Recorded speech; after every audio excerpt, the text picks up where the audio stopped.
এবং সে মন্ত্রী হয়েছে, আপনাদের দাওয়াতে সে আপনাদের কাছে চলে আসছে, মেহরবানি করে বসে পড়েন। আর সেই মর্মে আজকে নোয়াখালীর আপন বাতিজা মারুফ মাস্টার আমরা মন্ত্রী সাহেবকে যেমনি দাওয়াত দিছি, আজকে আমাদের দরবারের কিছু উন্নয়ন নিয়ে কথা বলবেন।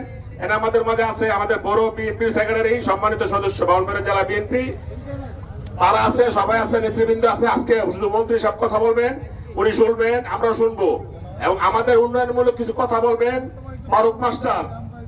দরবারের উন্নয়নের জন্য এই কল্যাণপুরের এই যে শঙ্করামপুর উপজেলা পৌর বিএনপির সংগ্রামী সাধারণ সম্পাদক মুসা ভাই এবং বিভিন্ন এলাকা থেকে আগত বিএনপির সংগ্রামী নেতৃবৃন্দ শামীম ভাইকে আমি চিনি, অনেকের আমি চিনি না ব্যক্তিগতভাবে, সেজন্য দুঃখিত, নাম প্রকাশ করতে পারছি না। জি, 30তম উরুস। আমরা 10 বছর আগে এই রাস্তাটা চেয়েছিলাম তৎকালীন আমলের উপজেলা চেয়ারম্যান মহোদয়ের কাছে। আমরা বিদ্যুৎটা পেয়েছি, রাস্তাটা পেয়েছিলাম। রাস্তাটা খুবই জরাজীর্ণ অবস্থায় আছে। মন্ত্রী মহোদয় মোটরসাইকেলে করে আসছেন, নিশ্চয়ই উনি রাস্তাটা দেখে আসছেন। রাস্তাটা কল্যাণপুর মেইন রোড নবমিয়া ডাক্তারের বাড়ি হইতে কৃষ্ণনগর রাস্তা, এই লিঙ্ক রোডটা করে দিলে আমরা দরবারটা অনেক উপকৃত হব।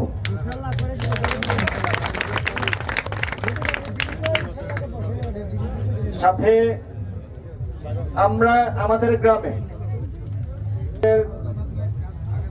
সেচের কোনো ব্যবস্থা নাই। বিশাল বড় একটা মাঠ, পানসারাপুর থানার মধ্যে সবচেয়ে বড় জমি মাঠ হলো পাঠামারার চক। পাঠামান কাইসার খালের ব্রিজের শব্দ শুনতে শুনতে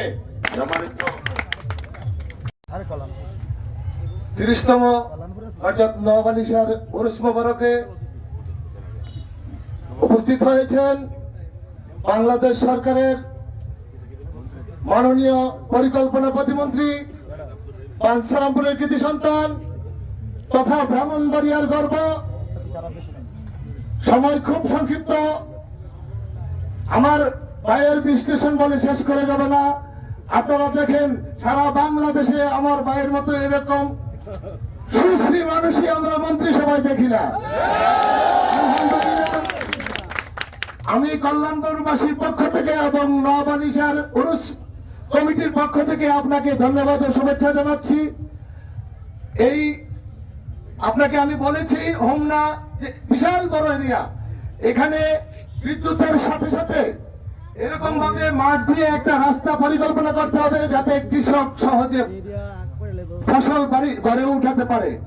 দীর্ঘমেয়াদী 50 বছর 100 বছর পরে যেন কৃষক গাড়ি দিয়ে ফসল ঘরে আনতে পারে।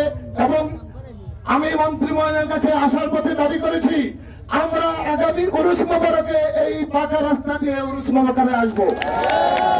ধন্যবাদ সবাইকে, সবাই ভালো থাকবেন। মাজারে সাজদা করবেন না, ইসলামী মূল্যবোধ বজায় রেখে সবকিছু করবেন। যদি মাজারে সাজদা করা শিরিক, মাজারে আপনি মোনাজাত করবেন, তার কাছে কোনো কিছু যাবেন না। আর ইসলামী অন্যায় অত্যাচার থেকে বিরত থাকবেন, সবাই ভলান্টিয়ার হয়ে কাজ করবেন। কেউ যদি কোনো অনৈতিক কাজ করে আপনারা সাথে সাথে কমিটিকে জানাবেন। ধন্যবাদ সবাইকে, আসসালামু আলাইকুম ওয়া রাহমাতুল্লাহ।